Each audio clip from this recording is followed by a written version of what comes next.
girl from down the town, yeah. If you check the phone, yeah, Kimona, Simona, and Sonia, Ramona. Girl, you feel the sound, yeah. Call Kiki and tell him send me a phone, yeah. Hot the highest grade because we like. Well, here we are again at the night shift. Yeah, welcome once again to the Mike Saunders Project. He's Mike our Saunders. sexy host, Mike Saunders, and I'm your equally, if not more sexy other host, co-host, Jerry Corfield. And tonight we got a special treat for you because we're going to actually see a movie that's in the theaters. Yeah, like in the theaters, like actual movie-going experience. Yeah, if you want to see, we're right at... We're going to get ripped off for snacks and beverages. We're going to see The Thing, the remake of The Thing. That's one of our favorite movies. Oh, I love that movie. And now that we've done this, now that we do this one, we'll have to do the first one. The only downside is no clips. Sorry, guys. Yeah, we're not going to do that. I just hope that, like you said, that the CGI doesn't ruin the movie. CGI, I find that CGI a lot of times is too shiny. Like the color, or not the color, but the light doesn't match the scene around it. I don't know. Yeah, I mean, you definitely know it's fake. It's almost got the same feeling of like watching Who Framed Roger Rabbit. You know it's a cartoon. I like real puppet props better. Yeah. They react to light. That's one thing I said earlier that I liked Deep Blue Sea. Their animatronic sharks were really, really awesome. Who'd you say the guy who did... oh, no, that's for the original Thing. Do you know anything about the movie? What movie? What? The movie we're about to see? Yeah. Oh, The Thing? I know it's a prequel. Because the Thing starts with... Oh, Footloose is playing. Let's just go see Footloose. Let's shoot ourselves in the dick.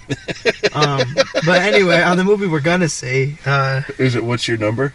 No, I don't see it on the board. Do you see it on the board? Oh, Real Steel. You know what? Next week we should come back and go see Real Steel. I don't see it on the board. Do you see it on the board? Yeah, it's underneath Footloose. Oh, so it is.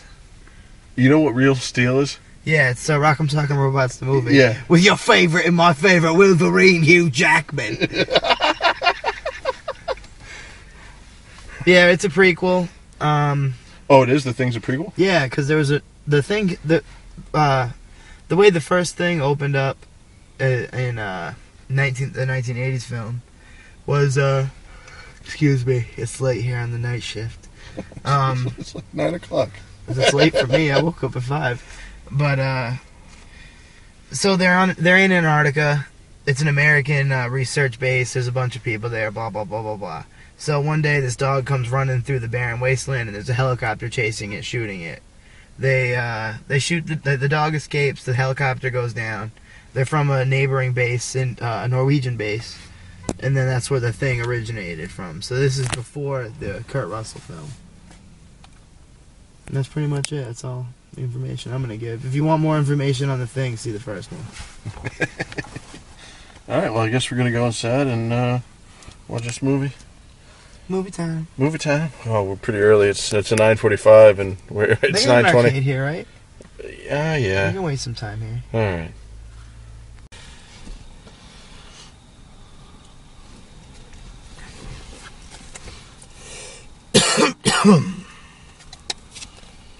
We saw it. That credits, I guess. That's the movie stub. We're back here at the night shift. It's about midnight. Is it midnight? Yeah, I think so. It started at 9:45, so we got 15 minutes of preview, so it's probably about midnight. You think that was 15 minutes? No. Let's address that real quick. Let's talk about previews. Yeah. Nothing good. There's another Underworld movie. Oh yeah, Underworld. If that's your thing. What was it? Tower Heist, which is like a Ocean's 11 type of movie. Excuse me. With Eddie Murphy and Ben Stiller and. I don't know about that. What? Tower Heist. I don't know about that. No, the movie looks stupid.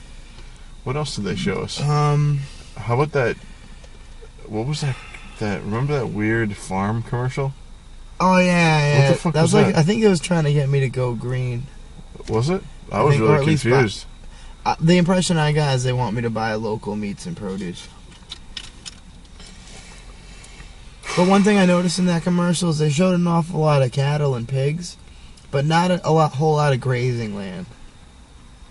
Well, you didn't have to because the things kept spinning. Where are they going to graze? They still got to eat. They just hit the lever and it. I prefer bumps. my pigs are set in like a, like a pig Well, mill. their pigs were round as barrels. You could roll one of those pigs down the hill. Yep. All right, let's get into the movie because the previews are long and stupid. Oh, see, I think the hardest part for this review is I don't want to assume that the audience has watched the original thing or the remake of the original thing. If you have seen the thing, it does tie up a lot of the. There's no big continuity errors. Basically, is what I was going to get to. It ends where the classic one starts, or the remake starts. Yeah. Hold on. Okay. We'll call it the Kurt Russell. There was thing. there was a thing back. What year did that one come out? I think that was the 50s. It's not really relevant. But then they made a remake in the 70s with Kurt Russell. No, it's the 80s. I mean the 80s with Kurt Russell. I think that was 1982 or maybe 81. Don't quote me on that. I want to say it was 82. Or could have been 83. You know how they do it. Yeah, it's usually whatever year before. Well, anyway, so with this is not a remake. It's actually a prequel to the Kurt Russell thing, and it ends exactly where the first one starts. But it doesn't matter. You didn't have to see the other thing to enjoy this movie. It helps to help you appreciate it. Yeah, but man, it was special effects were great. It was really good. It was gory. Well, not really gory, but it was like Resident Evil, like the Resident Evil video games.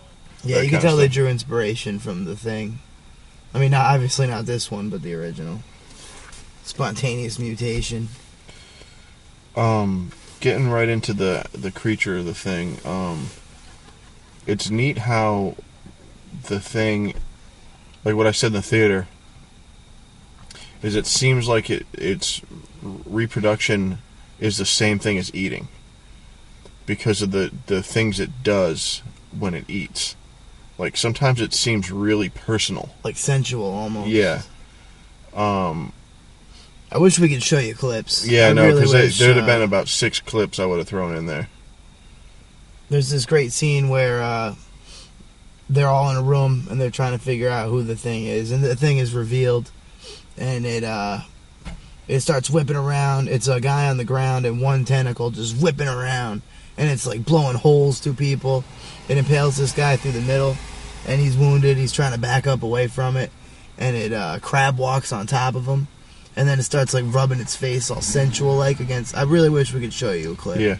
So it rubs all sensual up against the face and it starts absorbing it a little bit. Oh, they start melding and becoming one. Oh, it was gross. Which I'm gonna throw out a little spoiler for the Kurt Russell thing. It's when he starts in the current one, when they start rubbing faces and becoming one. That's the critter they find and dissect on the table in the Kurt Russell thing. And I thought they did a pretty good job of making that prop for that creature look the same. Yeah, they did a really good job. I think this might be the first prequel that I'm happy about. A lot of the scenes were similar, but there was enough differences in it that I wasn't bored. That I didn't feel like I was watching a rehash of the same thing. A lot of the situations are the same. But I mean, there's only so many ways to deal with something in that same situation. Yeah, the same environment, the same situation. So a lot of the same stuff happened, but and already seeing the other one kind of makes you feel like, all right, we know where this is going. Yeah, but how they get there is a little different. Yeah, and really, there's a lot of footage of these creatures. And they really did a good job with the CGI. Yeah, I want to throw out props to staying true to the source material, yet also keeping it fresh. And like stuff like when he used the axe, and it just made it. They just would make more. Yeah, because I was there's a scene where one of the heroes is running around with an axe, and I commented to Mike, "What the hell does he think he's gonna do with that thing? Make 1,000,000 of them?" And then, sure enough, within 10 seconds of me opening my big mouth, he chops the thing in two, and then 2 of the thingies are coming at him. Yep, and then then he goes to grab it again after they kill it, and she goes, "Leave that here." It was covered in the blood of the thing, and you only need a little bit. Yeah. Like any little particle of the thing that's left over can become a writhing monster. Yep. Blech. the guy from The Big Lebowski who's like, "Give me the money, Lebowski." Zamani Lebowski. I can't stand that guy. He plays a good asshole. It's because he's got the look. Oh, excuse me. That's pretty much it. It was a really good movie. I give it a solid B. Yeah. It. I mean, I'm partial to the. I've never seen the original one, but the Kurt Russell one I really like. Well, the Kurt Russell one had an awesome downer ending. Yeah. Did they in the Kurt Russell one? Did they mention the chick? No. It's not clear if she actually makes it back. I don't wonder if she dies. I bet she dies. I don't know. And what about? I don't remember a whole lot of the beginning of the Kurt Russell one. Is Lars a character? No, because they end up shooting him down because he's nuts. Oh, that's right. Oh, I do remember now. Okay. The guy used to really rape people in the show Oz. He's one of the pilots. I forget what his name was. He's also the African guy from Lost. Ain't no thing. What, the chapel or the chaplain or whatever? Yeah. One that got killed by a smoke monster. I thought he was older. Yeah. No, he wasn't that much older. Ain't no thing. Ain't no thing. You ain't gonna get that, and we ain't gonna explain it either. This ain't no motherfucking thing. I'm paid to see the thing. Tyler Perry's the thing. Tyler Perry's the thing. Thing, THANG. And what it does is it keeps making replications of Tyler Perry. Fucking Medea. No, it just keeps making. It goes like clumps where he plays every character. Ugh. One thing I do think that the Kurt Russell thing did better was the feeling of paranoia. Like, I didn't have the feeling of paranoia as much in this one. I was thinking about that too, because I like that when it's like, who's the person? And that makes that, the old school murder mysteries of like Clue. Yeah. Which is a stupid movie, but it's but dude, the French maid in that has such great titties. They're great. Oh, man. That's in the spank bank.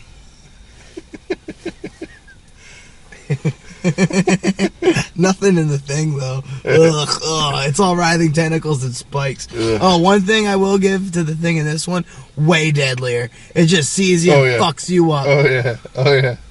Oh yeah, but you know why? In the original, not the original, but the Kurt Russell one, is for whatever reason, because it felt, it must have felt scared or like, or vulnerable. So they would try to act more and more like a human to not be noticed. I think it was technological limitations. Because at the time it was a puppet, and puppetry, it's really limited how fast you can move it and how far. A lot of the more impressive puppets you'll see in 80s films are very cumbersome, and there's like a whole beneath the stage. There's like a whole room with pulleys dedicated to just to move. Yeah. It's all writhing tentacles and spikes. Ugh. Oh, one thing I will give to the thing in this one, way deadlier. It just sees you and fucks you up. Oh yeah, but you know why? In the original, not the original, but the Kurt Russell one, is for whatever reason, because it felt. It must have felt scared or like, or vulnerable. So they would try to act more and more like a human to not be noticed. I think it was technological limitations. Because at the time it was a puppet, and puppetry, it's really limited how fast you can move it and how far. A lot of the more impressive puppets you'll see in 80s films are very cumbersome, and there's like a whole beneath the stage. There's like a whole room with pulleys dedicated to just to moving the damn thing. Where in this one, the thing when he was disguised as a human or replicated as a human, he wouldn't last that long. He's too ready to fucking. Oh, he will kill you. Yeah, he will kill you. He's too ready. He's there just like making small talk, and all of a sudden.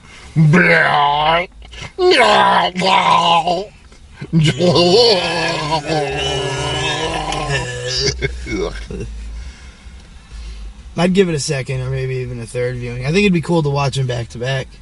Yeah, it would be. Well, maybe we'll do a master review come DVD release, and we'll actually maybe show you some scenes. Yeah. Maybe we'll spot stuff we didn't see. You know, it's usually easier to make fun of a movie the second time. And this is odd for me. I usually don't like the movies we review. Not even a little bit. We did make some jokes in the theater, but they weren't out of malice because it was a good movie.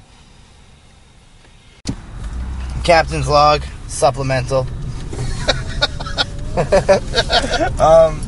So we're leaving the movie theater. There's absolutely no light to be had.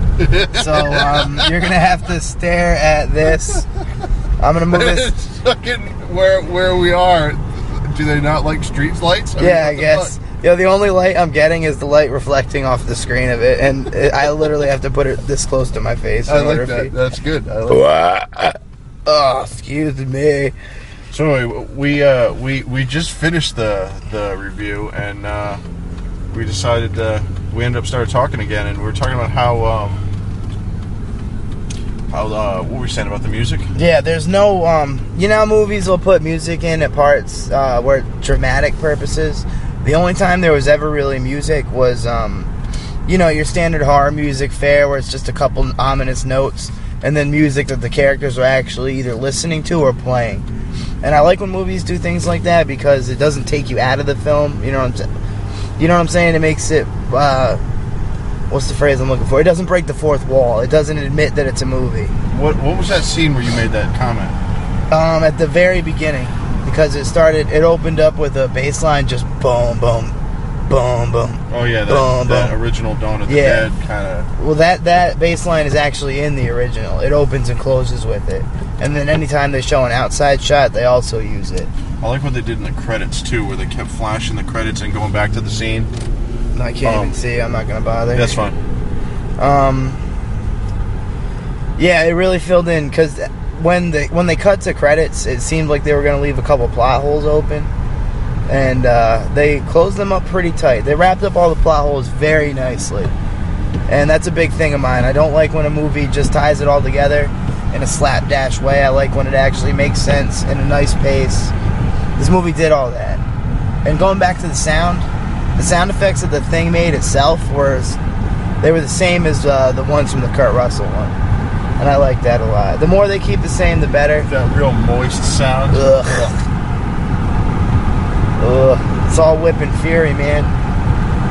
You got any more? No, I'm good. Alright.